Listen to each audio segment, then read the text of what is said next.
This video is about tutorials of Lisrels for evaluations of measurement models, and next I will talk about the structure models also. So first of all, we need to this is the interface of Lisrels when you open this software.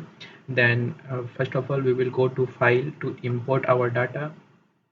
Okay, first I tell you what models I will today use to teach you here.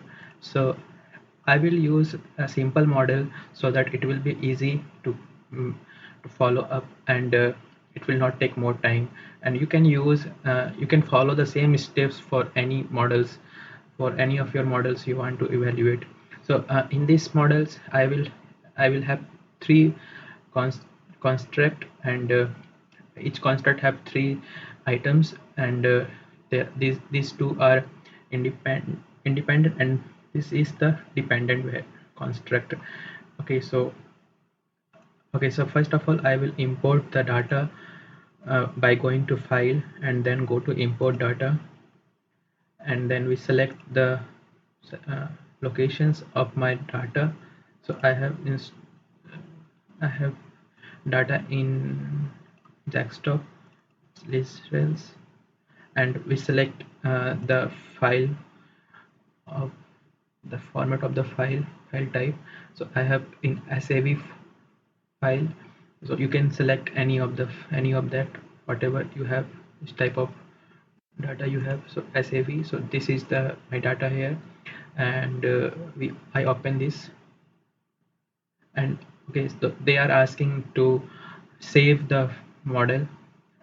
To save the file, they will change our CSV uh, to their different file types. So we need to do, so I select CFA for my doing CFA, and then you can give any name here like CFA taste. Okay, so now I save. They are saying that variables level longer than 8 characters will be truncated. It means like in Lisrels you cannot give uh, more than 8 characters name in the variables. It's not a big problem. So you see we have the data here. Okay, after importing the data, the next step is we will create a path model of our model. So for that we need to go to file and then new, and then we need to select which uh, we can select path diagram to make our model. So just click select path diagram and then click OK.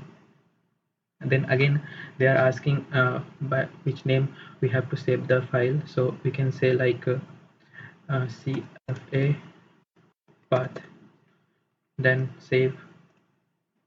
Okay, then we get this file here, we get this windows here, then we can maximize here, and then the next you can see here is the observed and here is the latent.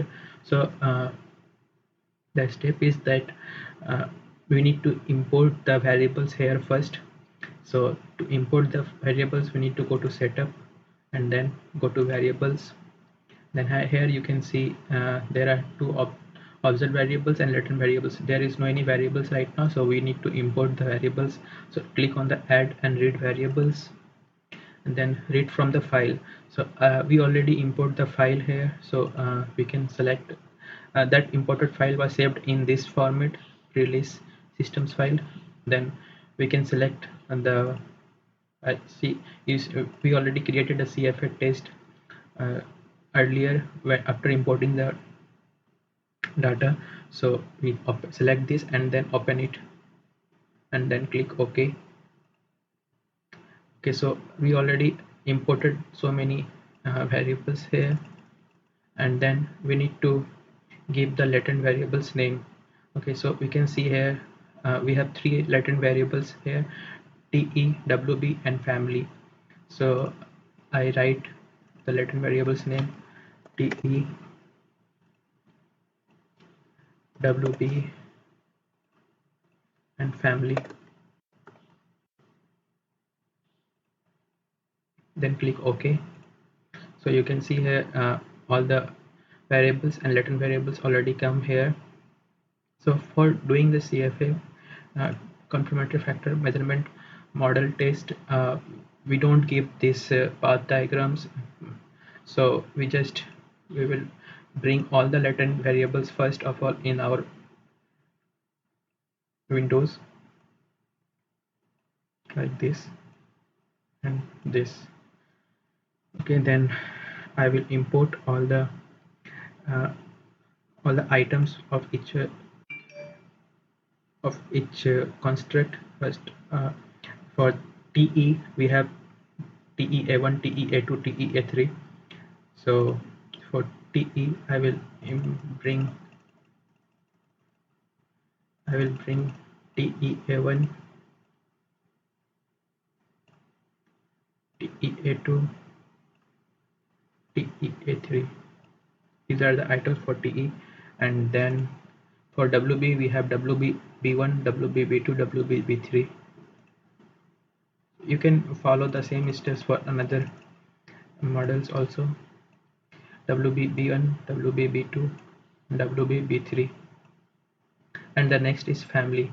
So for family we have three items like family A1, family B2, A2, family A3. So I will bring family A1, family A2, and family A3. Okay, so next step is we need to create a path, connect these uh, items with the construct. So we select from here and put it here, then we go to here and then select here, and then we select here and then put it here again. Similarly we follow the same steps for all others items and construct. Then so that's all. Okay, so I get error because I did not follow the path from here to here. So we need to bring it till the middle until it becomes the black in color. Now it's okay. So this is all we need to do for CFA, and then the next step is to run the Lisrels. So for that we need to go to setup and then go to build simplex syntax, or you can press F8. So you can see here these are the program written just like a coding, but we don't need to do it because we already make the path diagrams. Or if you don't want to make the path diagram, you can write this coding, then also the program can be run, so you don't have to worry about that. After that, the next step is go to this run Lisrels. If you press this, then okay, so now we get the output here. So uh, uh, they make the output our models in good way, and you can see here we have different values here, such chi-square values, degree of freedoms values, p values, and RMSE values. So we can see here we have good significance 0 0.00, and RMSE value is 0.069, and this is also good. It says that it is a good model. This value should be less than 0.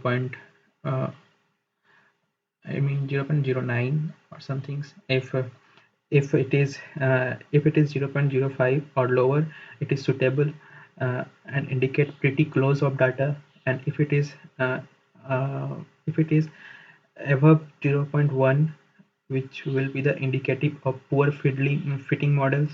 And if it is less than 0.08, then it is still reasonable or acceptable. Okay, so next thing is we can see here there are some regression coefficient here for everyone. So if it is not visible, we can move by selecting this one and select this one, and we can do something like this. And okay, then this one put here, and this one we can move here, then bring it here. Okay, we can make some changes by doing this.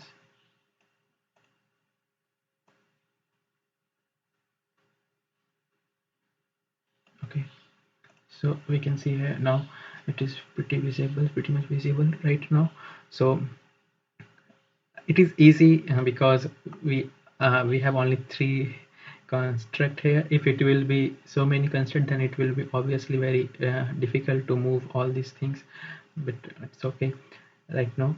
So now we can see here there are some regression coefficients here, and we can change the estimates and these values by here, going to estimates, and we can go to standardized solutions.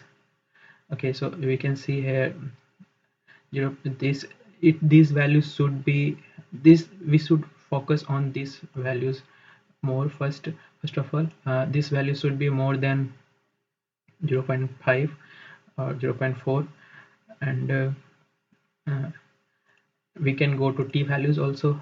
These values should be uh, greater than 1.96, and which are here in our case every values are greater than 1.96, so it is okay.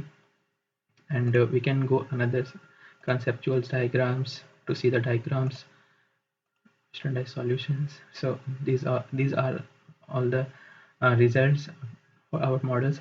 Okay, so another thing is that we can go to find another different outputs by going to Windows here and select out out for format file, and then we will get so many outputs here like SPSS. We have the time of the running the Lisrels, it is around 1702. Now it is 1706. So uh, so now we can go down to see different outputs here. We have the covariance matrices, and number of iterations 6, and next important thing we have to check is r square values. So these values should be greater than 0.25. uh, so in our case for every items we have 0 greater than 0.25, so it is okay. Okay, so next is covariance matrix of independent variables, and next is goodness of fit statistics. So we can see here we have different values. Some values like AI, NFI, uh, CFI, RFI, and these all are greater than 0.9, which is very good. These all should be greater than 0.99. In our models these values are greater than 0.9, so we don't have to do any more changes. Okay, and next is also we have GFI, AGFI, PGFI. uh, these are also 0 greater than 0.9, so it is okay. Okay, so this model is good. So what we have to do if our model is not good? Okay, we can go again to our path windows by clicking here and then go to path here. So okay, so we come to the path here. So first of all we have to do go to the standardized solutions, and we have to check which is the less than 0.5. If it is less than 0.5, then we can select it and press delete from our keyboard, and then it will be deleted, and then again run the uh, run Lisrel same way, like going to setup build simplex models, and then again press this one. So we have to do again like that. uh, and again I go to here. So first of all we have to see that one. Second we have to check the uh, modification index. uh, we can do something like, okay, go to Windows. Okay, and now you can see here the modification index suggests to add the path to from. So we have some modification index. If we follow these things, then maybe our models will be more better. You can see here they suggest to add the path from to from to it means like from family to TEA1. They suggest us to add a path, but you can see here they suggest to add a path from family to TA1. So we if we do this thing, then our model will be good, but we don't have to do it because our models will be changed. So next thing is we can do something like The next suggestion is the modification index suggests to add error covariance between and this between like a family A1 family A2. They also suggest us to add uh, covariance between the errors. You see family A2 and family A3. So it means like they suggest us to add connect from we for this we can go for adding the covariance. We need to select this one. They suggest us to uh, from A2 to A3. They suggest us to do that one. So I connect A2 and A3 these to with the error variance of these three. So we can again go to analyze setup and simplex and then run. Okay, you can see there are covariance here right now, and our model will be more better. But in this case we don't need to do it because our model is already better. So until our model is not good, we have to follow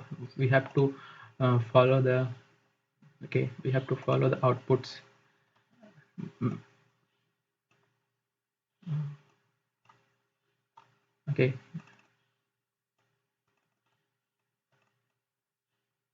right. Now they are saying to add again error covariance between this and this. If we do this, then it says that our chi-square values will decrease by 0.83. So but we don't need it now. That's all we have to do for CFA, confirmatory factor analysis.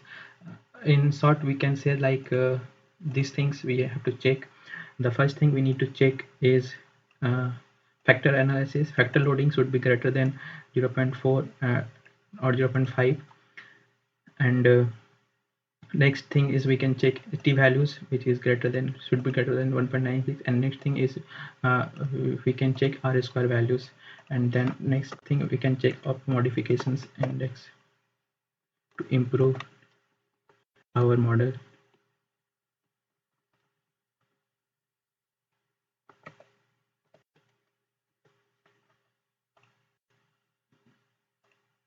Okay, that's all. uh,